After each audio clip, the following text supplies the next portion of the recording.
प्रस्तावना।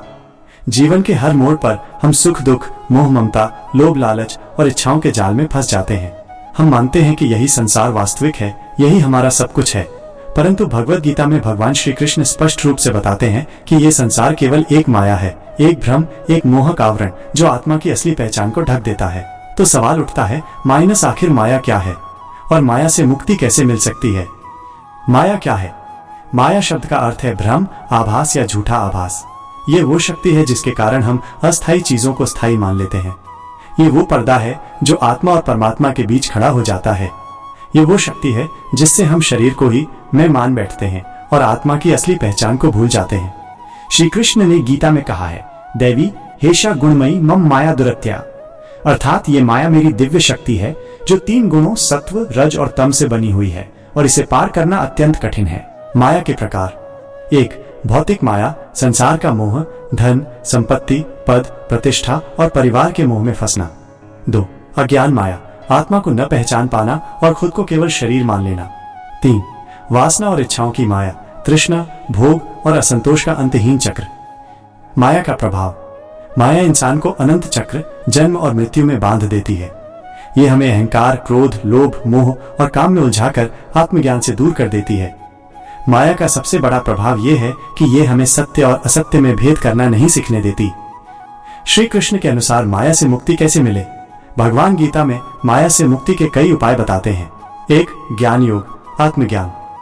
जब हम समझ जाते हैं कि आत्मा न जन्म लेती है न मरती है, तब हम शरीर और संसार के मोह से मुक्त हो जाते हैं। गीता कहती है, न जायते म्रियते व कदाचित, आत्मा अमर है। 2. भक्ति योग, ईश्वर से प्रेम। माया से बाहर आने का सबसे सरल मार्ग है भक्ति। जब इंसान अपने मन, वचन और कर्म से ईश्वर को समर्पित करता है तो माया का आवरण हटने लगता है।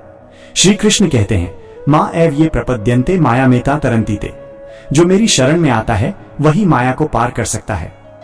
3. कर्म योग, निष्काम कर्म। माया का सबसे बड़ा जाल है फल की आसक्ति।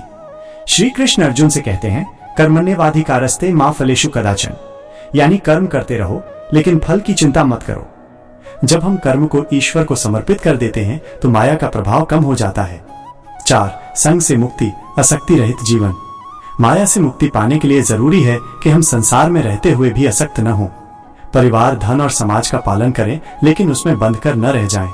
5. ध्यान और साधना। ध्यान माया का आवरण हटाने का प्रभावी साधन है। जब मन स्थिर और एकाग्र होता है तब आत्मा की अनुभूति होती है और धीरे धीरे मोह और भ्रम मिट जाता है। व्यावहारिक जीवन में माया से मुक्ति के उपाय। 1. सत्संग का सहारा लें, अच्छे विचार, संतों की वाणी और धर्म ग्रंथ आत्मा को जागृत करते हैं। 2. ध्यान और जप करें, नियमित रूप से मंत्र जप और ध्यान करने से मन शुद्ध होता है। 3. सेवा और करुणा का भाव, जब हम दूसरों के लिए जीते हैं तब स्वार्थ की माया टूटती है। 4. आसक्ति को कम करें, चीजों को आवश्यकता अनुसार प्रयोग करें लेकिन उनके बिना जीने की आदत डालें। 5. ईश्वर का स्मरण, हर स्थिति में ईश्वर को याद करना ही माया से मुक्ति की कुंजी है। निष्कर्ष, माया संसार का सबसे बड़ा भ्रम है जो हमें असली सत्य से दूर ले जाता है। धन, पद, सुख और शरीर का मोह केवल अस्थायी है जबकि आत्मा शाश्वत और अमर है।